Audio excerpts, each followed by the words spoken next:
হাইলাকান্দি জেলার ৫ গ্রামে ভয়াবহ অগ্নিকাণ্ডের ঘটনায় সম্পূর্ণরূপে ভস্মীভূত হয়ে গেল একটি বসতঘর। ঘটনাটি ঘটেছে ৫ গ্রাম সন্তোষনগর কলোনি এলাকায়। অগ্নিকাণ্ডে ব্যাপক ক্ষয়ক্ষতির সম্মুখীন হয়েছেন রঞ্জিত দাস নামে এক বাসিন্দা। জানা গেছে, আগুনে ঘরের আসবাবপত্র, প্রয়োজনীয় নথিপত্র ও অন্যান্য সামগ্রী পুড়ে ছাই হয়ে যায়। স্থানীয়দের প্রাথমিক অনুমান, শর্ট সার্কিট থেকেই আগুনের সূত্রপাত হয়েছে। ঘটনার সময় বাড়িতে পরিবারের কোনো সদস্য উপস্থিত ছিলেন না। গ্রামের লোকজন প্রথমে ঘর থেকে আগুনের লেলিহান শিখা দেখতে পেয়ে আগুন নেভানোর চেষ্টা চালান, তবে আগুন দ্রুত ছড়িয়ে পড়ায় তা নিয়ন্ত্রণে আনা সম্ভব হয়নি। পরে বদরপুর থেকে অগ্নিনির্বাপক বাহিনীর একটি দল ঘটনাস্থলে পৌঁছে দীর্ঘ চেষ্টার পর আগুন নিয়ন্ত্রণে আনে। এই অগ্নিকাণ্ডে প্রায় ১০ লক্ষ টাকার ক্ষয়ক্ষতি হয়েছে বলে ধারণা করা হচ্ছে।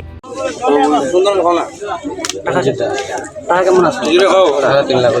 3.5 লাখ আপনার টাকা নেই, আপনার টাকাটা সব জ্বলে গেছে। আর সোনা গয়না